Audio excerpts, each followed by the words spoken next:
Queremos continuar hablando, pueden sentarse, queremos continuar hablando en esta mañana, en este día domingo, sobre lo que es la guerra espiritual en los últimos tiempos. Y como subtítulo vamos a colocar a este mensaje que vamos a estar desarrollando en los minutos que tenemos por delante, y vamos a estar hablando acerca del poder de la sangre, el poder de la palabra y el poder del testimonio. Apocalipsis capítulo 12 verso número 11 es un texto muy conocido por cada uno de nosotros, pero en base y función de ese texto vamos a desarrollar la temática de esta mañana, o la continuidad de lo que hemos iniciado el domingo pasado. Y dice este verso: y ellos le han vencido. Cuando dice ellos le han vencido, se refiere a la iglesia, y le han vencido se refiere a Satanás. Y ellos le han vencido por medio de la sangre del Cordero, de la palabra del testimonio de ellos, y de la palabra del testimonio de ellos, y menospreciaron sus vidas hasta la muerte. Hay algo interesante en esta palabra y en esta revelación tan clara y tan evidente, notoria, para continuar en la temática de guerra espiritual y los últimos tiempos, y poder entender que el Señor Jesucristo recomendó a sus discípulos dos importantes responsabilidades y tareas especiales que tendría que desarrollar, hacer la iglesia en los últimos tiempos. Primero, entender lo que es la guerra espiritual, factor preponderante e importante. Primero, entender lo que es la guerra espiritual y poder resistir en el nombre glorioso de Jesucristo los planes del enemigo en la tierra, hasta que el cumplimiento de los propósitos de Dios se lleven a cabo y triunfantemente nosotros podamos experimentar el evento más extraordinario que la iglesia aguarda con expectación y esperanza de gloria, llamado la esperanza bendita y divina. El segundo propósito es que el Señor nos ha comisionado a utilizar las armas espirituales que son poderosas en Dios, mientras desarrollamos y llevamos a cabo la gran comisión de ser testigos presenciales y testigos de poder, y llevar a cabo la gran comisión de la evangelización. Y nosotros podemos observar tan importante lo que el Señor ha delegado hacia la iglesia, que debemos de operar y hacer lo que el Señor nos ha dicho. Y lo que podemos observar, que por medio de la cruz Jesús nos ha dado, iglesia en general nos ha dado autoridad para someter en su nombre a todos los representantes del reino de las tinieblas. Y esto debe ser bajo el poder glorioso de Jesucristo, dado a la iglesia a través de la presencia permanente y unción poderosa del Espíritu Santo. Entonces, juntamente con la responsabilidad que nosotros tenemos, Jesús te hace y nos hace a todos nosotros una hermosa, sublime y profunda promesa. Y eso lo describe en el libro de Lucas capítulo 10, el verso 19. Jesús les dijo y nos dice, Jesús le encomendó y nos encomienda, diciendo: he aquí os doy potestad para hollar serpientes y escorpiones, y sobre toda fuerza del enemigo, y nada os dañará. La promesa es: nada os dañará. Tenemos que hacer que esa palabra se nos haga espíritu en nuestro espíritu, se nos haga rema en nuestro interior. La promesa del Señor es: no importa lo que puedas enfrentar delante, no importa cuál es el nivel de guerra espiritual que vamos a desarrollar en estos tiempos, debemos de entender de una forma clara que el Señor nos dice: nada te podrá dañar. En otras palabras, no tengan miedo. Creer en lo que el Señor nos ha dicho es hacer lo que Él nos ha hablado que debemos de hacer. Porque cuando nosotros hacemos lo que el Señor nos habla y nos dice lo que tenemos que hacer, Él nos promete que veremos su victoria cumplida en nuestra vida, no en algunas ocasiones, sino de manera permanente y constante. Por eso es importante en esta mañana discernir cuál clase o cuál son nuestras armas espirituales poderosas en Dios para destrucción de fortalezas del enemigo. Entonces, lo que podemos discernir es que por medio del Espíritu Santo podremos examinar cuáles son esas armas espirituales que Dios nos ha provisto, que Dios nos ha dado para esta guerra espiritual que consciente o inconscientemente debemos de entender y debemos de comprender a diario. Por eso es menester y es necesario entender que la victoria ya ha sido ganada por Jesús. Diga conmigo, la victoria ya ha sido ganada por Jesús. Y lo vamos a ver en el desarrollo de esta temática. Se trata de armas espirituales que Dios ha depositado en las manos de la iglesia, que garantizan una victoria total cuando son usados en fe y por fe, y dependiendo no de nuestra fuerza, sino de la gracia y de la autoridad que emana de la presencia misma de Dios. Tenemos victoria no por nuestros méritos ni nuestra naturaleza. Tenemos victoria por la gracia, la autoridad, aleluya, que el Señor nos ha delegado. Por eso es importante recordar lo que acabo de mencionar anteriormente, ya que no es de temerle a enemigos, sino de confrontar conforme el modelo que Dios nos ha establecido. Y necesitamos realmente creer de todo nuestro corazón que nuestra guerra espiritual, aleluya, son con armas espirituales. ¿Estamos claros en eso? Pues aunque andamos en la carne, dice el apóstol, aunque andamos en nuestro cuerpo físico, andamos en la carne, no en el sentido de pecado, sino en el sentido corporal y físico, no militamos según nuestro cuerpo, no militamos según nuestra naturaleza, no militamos según nuestras fuerzas.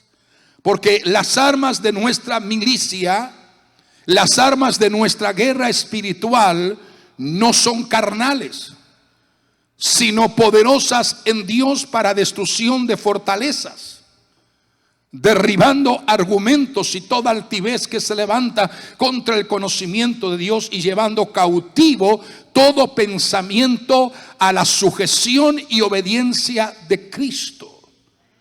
Eso es lo que describe en 2 de Corintios el apóstol Pablo en el capítulo 10, el verso 3 al 5. Estas armas, entonces, dice las Escrituras, que estas armas de Dios son poderosas. Estas armas son poderosas porque son dadas por el mismo poder de nuestro Dios, de modo que logremos no espantar, no acobardar, sino literalmente dice, logremos destruir las fortalezas del diablo.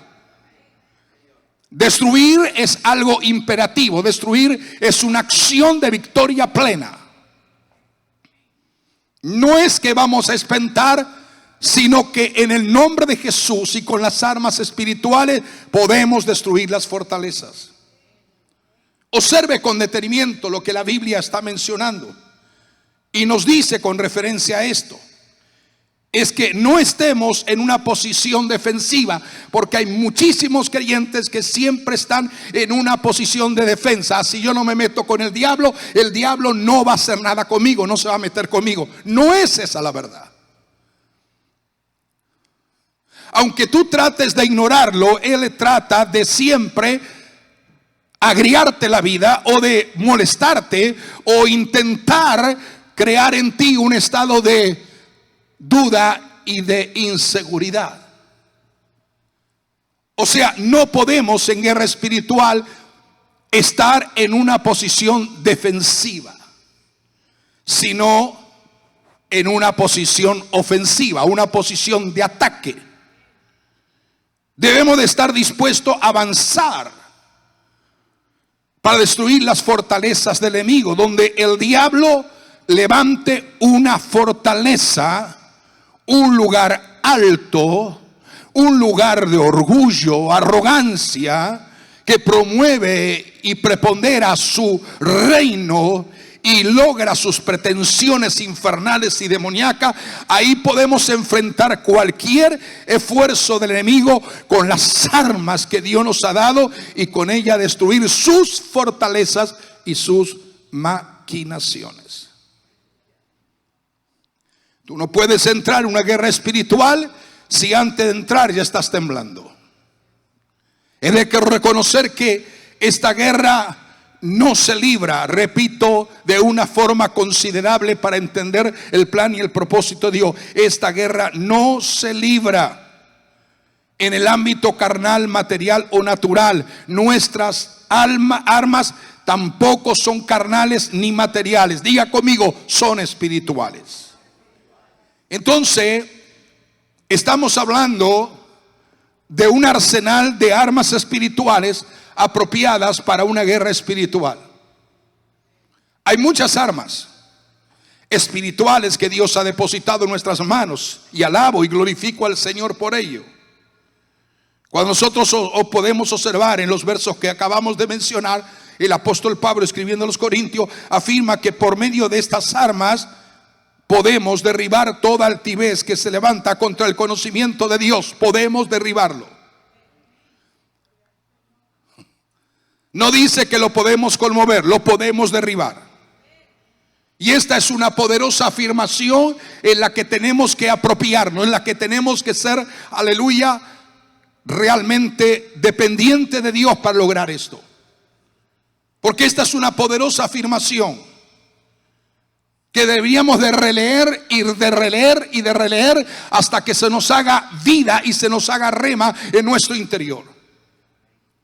Hay textos bíblicos que no solo una vez tenemos que leerlo como una forma de lectura bíblica, sino que tenemos que releerlo cuantas veces sea necesaria hasta que nosotros podamos experimentar en nuestro interior que eso se nos ha hecho rema y que es parte de nuestra relación con Dios y nuestra vivencia con Él. Por eso que tenemos que leerlo hasta que podamos reconocer y todo el esplendor de victoria sea la que nos envuelva de una forma extraordinaria. La Biblia nos habla y nos atestigua de una forma muy clara que el reino de Satanás en los cielos se levantó con una altivez, y ya lo hemos explicado el domingo pasado, y se levanta por encima de cualquier otra cosa y se alza contra el propio conocimiento de Dios. Cuando nosotros nos detenemos a leer de una forma reveladora el capítulo 12 del libro de Apocalipsis, nos daremos cuenta que ahí hay una batalla, hay una guerra, hay una confrontación entre los ángeles de Dios y la obra de Satanás y sus séquitos de demonios y sus ángeles caídos. Nos explica muy bien. No quiero detenerme a explicar texto por texto de este capítulo, pero es necesario que lo leamos para tener una clara realidad de lo que reveladoramente Juan está hablando. Entonces, cuando nos detenemos a leer cuidadosamente el capítulo 12 de este libro de Apocalipsis, esto nos revela lo que va a suceder al final de los últimos tiempos, o de lo que le va a suceder al final de los siglos, o lo que va a suceder al final de la era de la iglesia. Y lo que se va a desarrollar será un conflicto en los cielos, no el trono de Dios, sino entre ese segundo cielo que lo hemos explicado en esta casa. Cuando nosotros comenzamos a leer específicamente a partir del versículo número 7, capítulo 12 de Apocalipsis, y los versos que continúan, vamos a encontrar entonces que hay una guerra en esos lugares celestiales. Y nos dice que Miguel y sus ángeles se pondrán en oposición abierta y harán guerra contra el diablo y los suyos. Y como resultado de ese conflicto, de esa guerra espiritual, el diablo y sus ángeles serán arrojados en tierra. Es impactante leer estos textos bíblicos, porque eso nos da la tenacidad, nos da el balance, nos da la realidad de lo que es la guerra espiritual y nos enseña mucho. Esto es algo impactante. La gloriosa intervención del poder de Dios al final de los tiempos, usando a sus propios ángeles y arcángeles, derriba a los ángeles satánicos y al mismo Satanás de los lugares celestes, donde por años y donde siglos y por siglos han estado controlando y gobernando a la gente en la faz de la tierra. Y nos habla de lugares celestes, es el de las armas espirituales,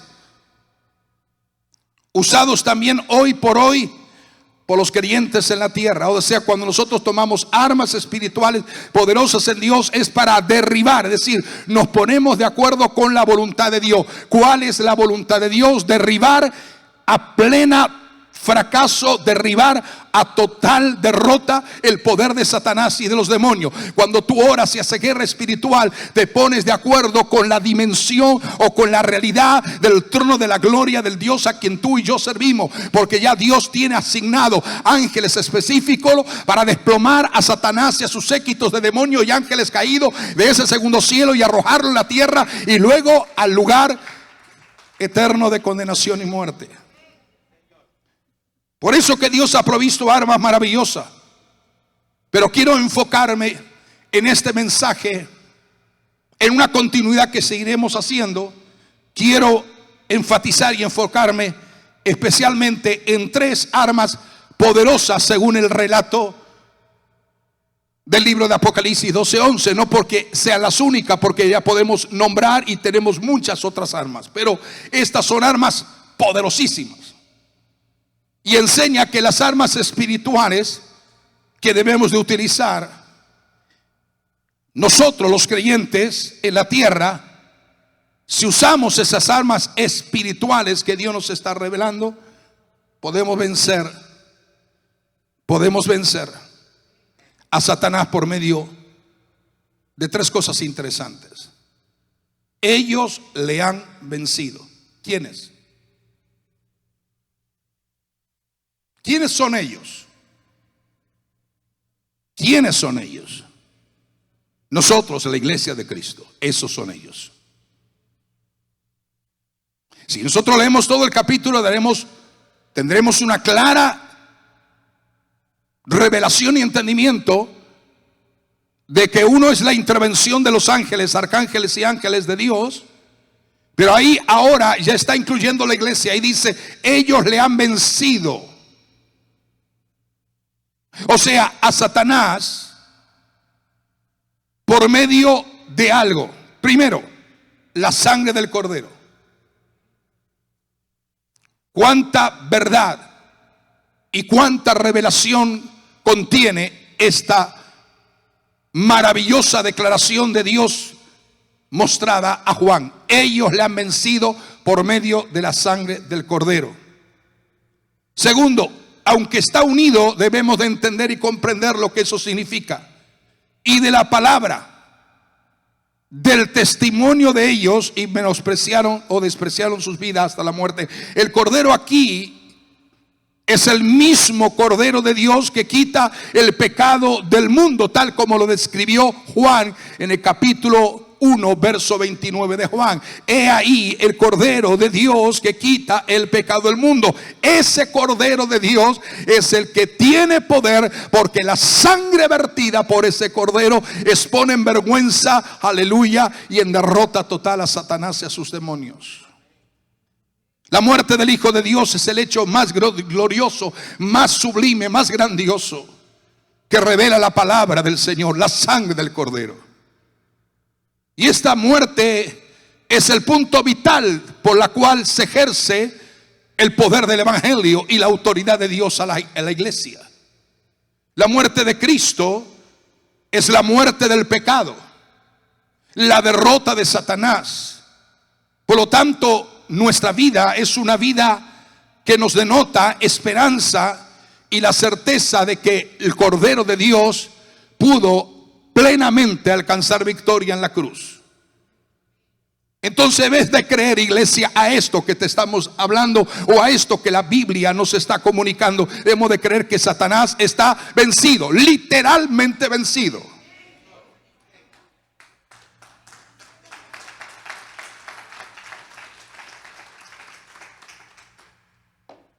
El asunto que a él le cuesta reconocer que está vencido y trata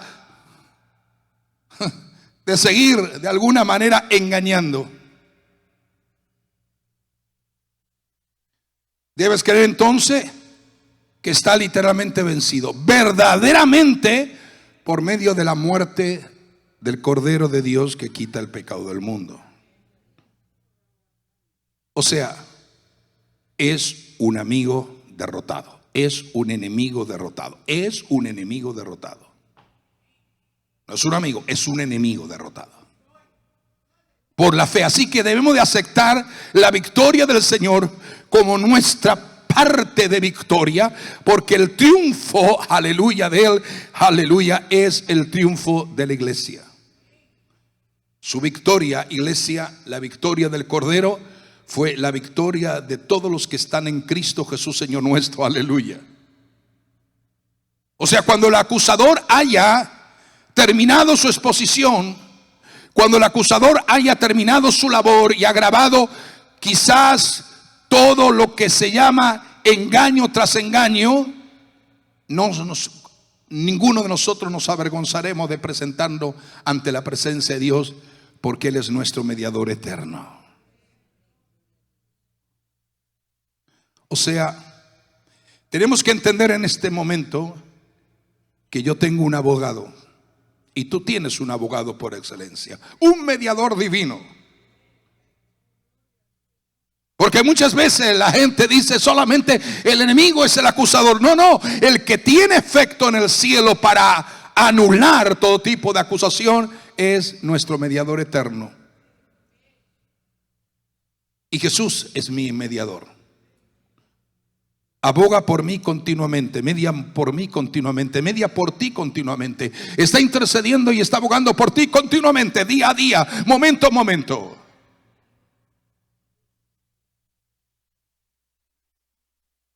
Porque Él solamente tiene poder y autoridad para hacerlo.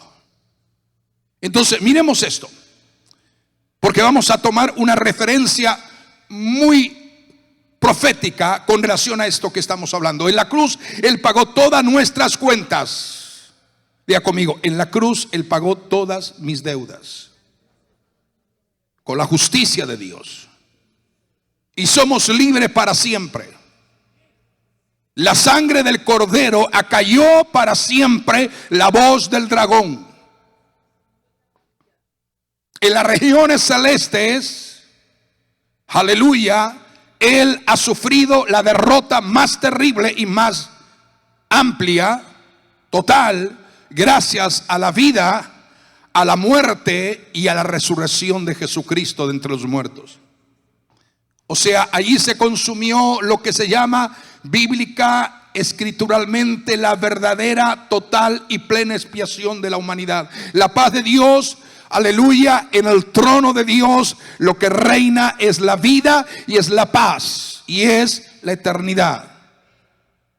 No obstante, mientras en el cielo de los cielos, que es el trono de Dios, reina la paz, la vida eterna, el gozo, la alegría, sin embargo, los conflictos se van recrudeciendo cada vez más y más en la faz de la tierra, porque el príncipe de este mundo, el cual libra una guerra despiadada contra la humanidad entera en forma violenta y contra todo lo que tenga que ver Dios y su gloria y su presencia y su verdad, pero debemos de entender que sus días están contados. Eso es lo que dice la Biblia, sus días están contados. Dice las escrituras que el diablo sabe que le queda poco tiempo, porque Jesús ya lo venció, y finalmente cuando Jesús descienda no va a librar una batalla con él, sino lo va a encadenar, lo va a exponer y lanzar por 1000 años en un lugar que se llama abismo. Y lo sacarán de ahí y lo pondrán al lago de fuego y azufre. Él está convencido, aunque muchos creyentes le cuesta comprender esto. Él está convencido de que su reino ha terminado y que le quedan pocas oportunidades para seguir engañando y tratando de hacer lo que él se le dé la gana. Pero hay algo poderoso. Ellos le han vencido por medio de la sangre. Aleluya.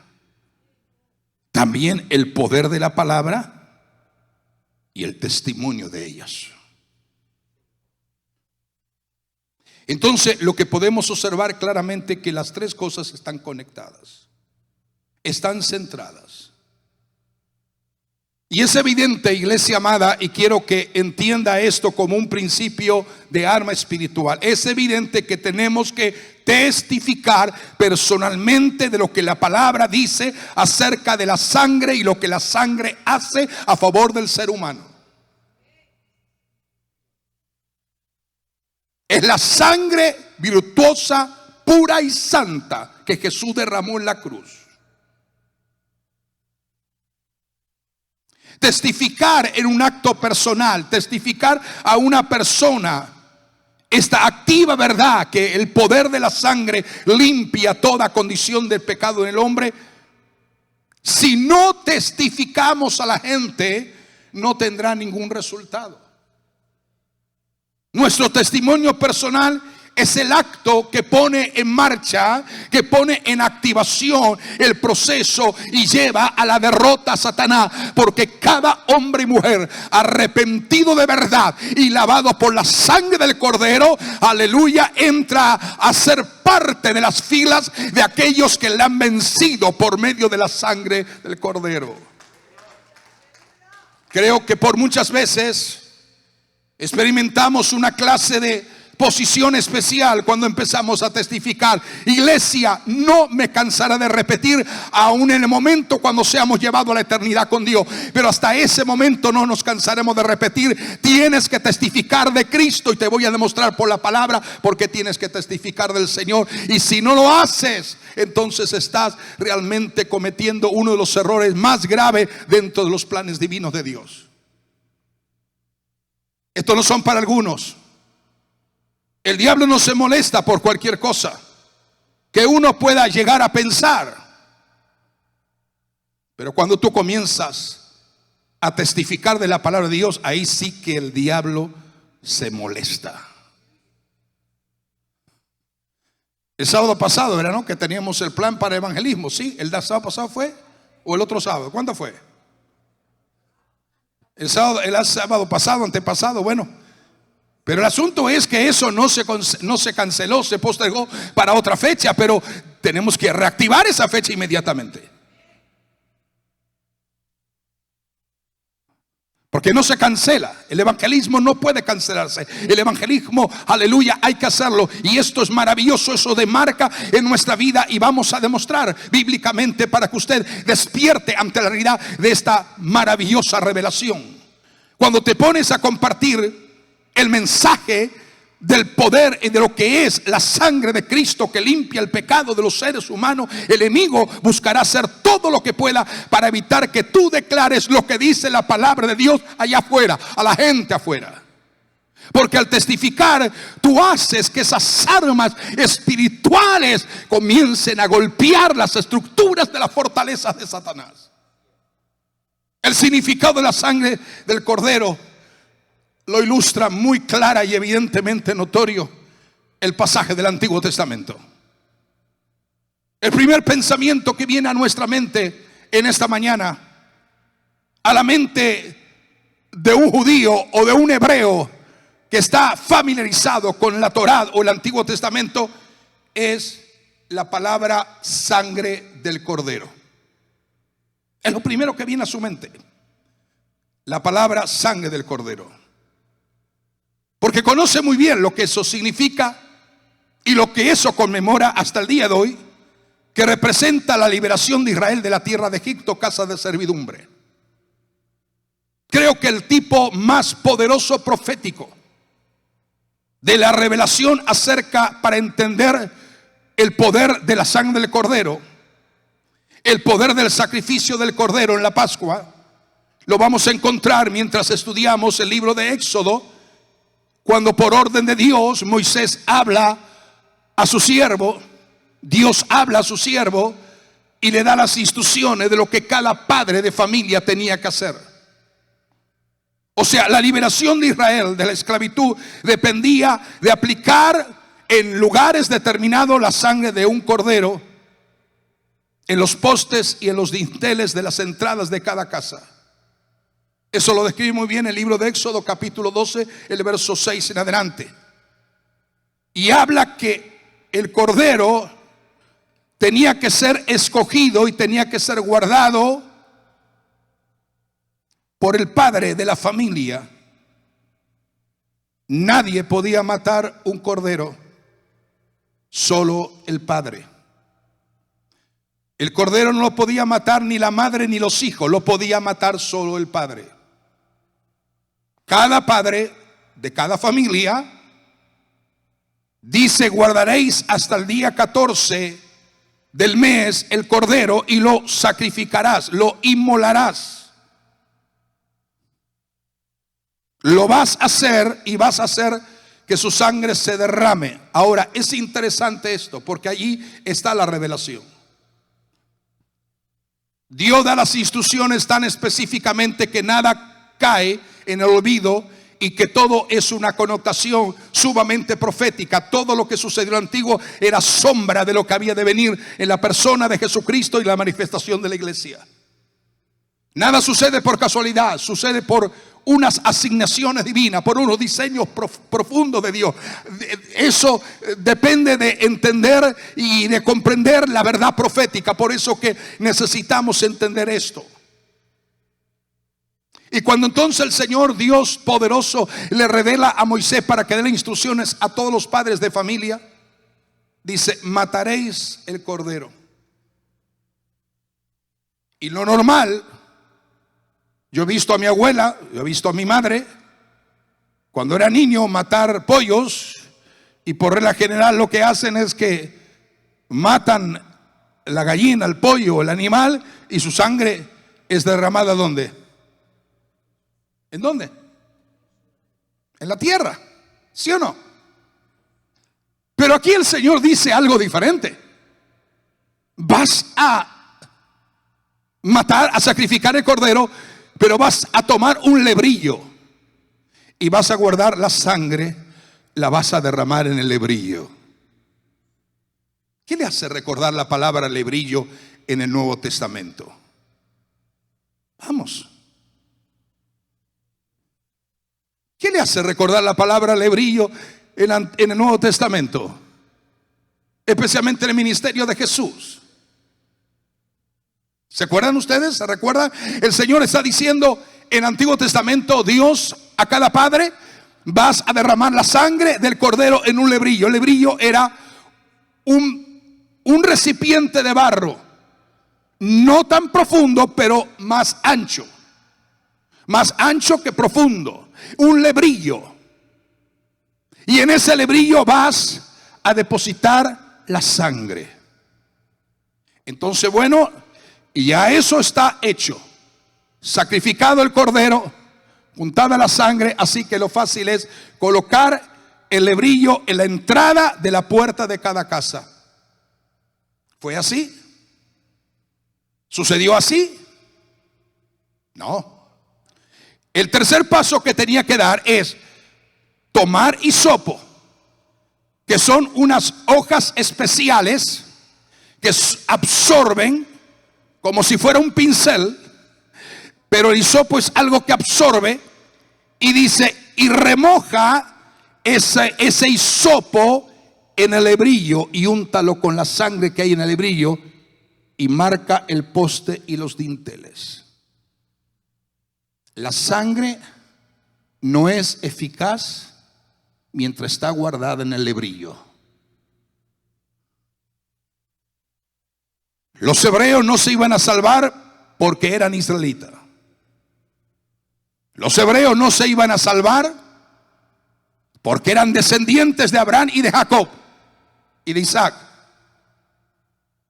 Los creyentes y el primogénito se iba a salvar y se iba a librar de la muerte si hacían lo que Dios había especificado claramente. La sangre no podía quedar retenida en el hebrillo. Era un lugar donde se recogía, pero tenía que marcar los dinteles y los postes de la entrada de cada puerta, de cada familia, de cada casa. Eso nos habla que eso es una señal. Y cuando el espíritu de la muerte descienda, pasaría de largo y no haría mal.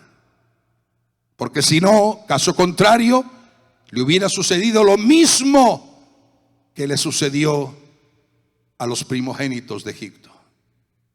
Esto es maravilloso. Dice Dios: yo pasaré aquella noche a través del ángel por la tierra de Egipto, y dile a todo el primogénito de la tierra, como así de los hombres como de las bestias, que voy a ejecutar mi juicio en todos los dioses de Egipto. Voy a determinar mi juicio sobre todos los dioses de Egipto.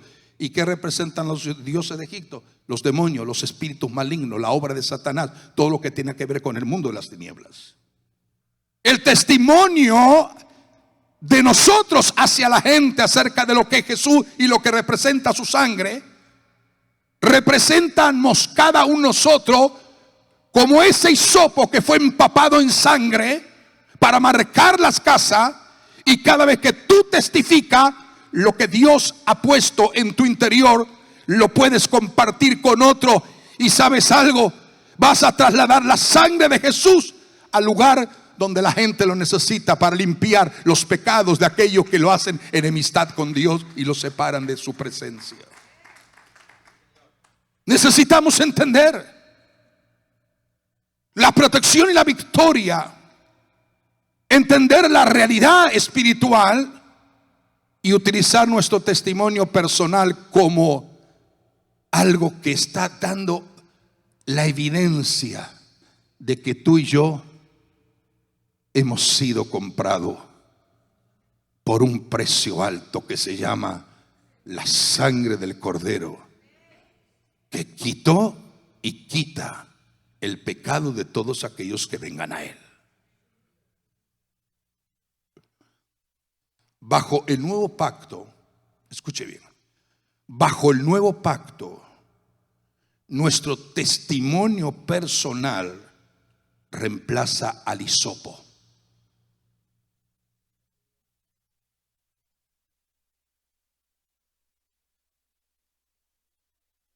Mastícalo, digiéralo y cómalo. Bajo el nuevo pacto, que estamos de protección y de victoria, el hisopo del Antiguo Testamento es reemplazado por la sangre de Jesús en tu propia vida. Y cuando tú hablas, tú representas ese hisopo que quieres, intentas de que la vida conozca a ese poder glorioso que limpió tu pecado, que también lo limpia en Él. Cuando testificamos personalmente de lo que dice la palabra de Dios sobre la obra de su sangre en nosotros, estamos venciendo la obra del diablo sobre la gente que no conoce al Señor. Cuando se utilizan juntos las armas espirituales, el poder de la sangre, el poder de la palabra y el testimonio, eso se convierte, aleluya, en armas poderosas para destruir las fortalezas del enemigo. Yo creo que la palabra de Dios nunca cambia. La palabra de Dios nunca cambia. La palabra de Dios nunca perderá su integridad y su poder y su autoridad. Y esto es lo que estamos diciendo. Nuestro testimonio equivale al hisopo. Permita al Señor que muchos de ustedes, todos en general, toda la iglesia Jesús vivió hoy, se conviertan en hisopos. Que comiencen a hablar del Señor a la gente, en la calle, en el mercado, en la plaza, en el colegio, en la escuela, en la universidad, en donde quiera. Sin el hisopo, la sangre del Cordero Pascual no hacía nada para nadie. Estaba disponible, pero alejada del lugar donde debía de ponerse, alejada del lugar donde debía de marcarse. Del mismo modo, iglesia, bajo el nuevo pacto, la sangre de Cristo está disponible, aleluya, para todo aquel que crea. Pero lo que estamos haciendo nosotros como iglesia es tratando de mantener la sangre en el brillo, sin compartir con otros acerca de lo que esa sangre representó, hizo y produjo en nosotros. El Señor nos dé luz. Es nuestro testimonio la que lleva a ser eficaz en otros lo que en ti fue eficaz. La batalla está centrada en tu testimonio. La batalla está centrada en tus testimonios. Ponte de pie. El momento que tú comienzas a testificar del Señor, Satanás intentará todo lo que pueda en contra tuya para asustarte, cohibirte, para que sientas vergüenza, temor o miedo. Usará cualquier método para evitar de una forma o de otra de que tú no compartas el testimonio claro, valiente, bíblico de lo que el Señor es para ti. ¿Por qué? Incline su rostro y dile: Señor, ayúdame a entender esta verdad revelada. Porque cuando tú testificas, iglesia, de forma eficaz, cuando tú testificas, joven, en forma eficaz, el maligno no te puede tocar. El maligno no te puede tocar. De la misma manera que el heridor no pudo entrar en las casas que estaban marcadas con sangre, al pasar, aleluya, y al hacer la diferencia, tu testimonio hace que Satanás ni le dé gana de acercarse. Iglesia, hagamos de esta palabra nuestra responsabilidad. Hagamos de esta palabra nuestro desafío. Estamos en los últimos tiempos. Y el Señor nos dice: ellos le han vencido.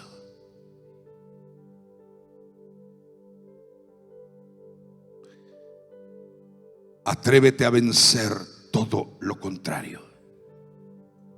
Atrévete a vencer todo lo contrario. Porque ese es el propósito de la verdad central del capítulo 12, verso 11 de Apocalipsis. Inclina tu rostro y di conmigo: yo puedo vencer por medio de la sangre del Cordero, por medio de la palabra de Dios y por medio de mi testimonio en hablar a otros lo que es el poder de la sangre derramada en la cruz. Señor, trae una unción poderosa.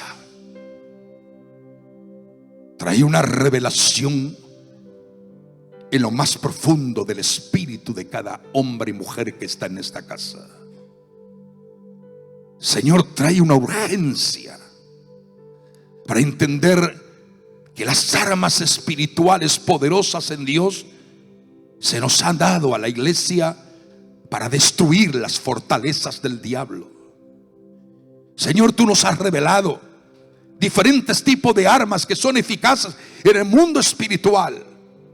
Pero finalmente, en el tiempo postrero y final, tú nos dices que la sangre, la palabra y el testimonio son también armas espirituales para derrotar la obra del enemigo en la tierra. En el nombre de Jesús. En el nombre de Jesús te damos gracias. Lo creemos, lo creemos, lo creemos y lo seguimos creyendo. En el nombre de Jesús, dé un batir de mano al Señor de gloria.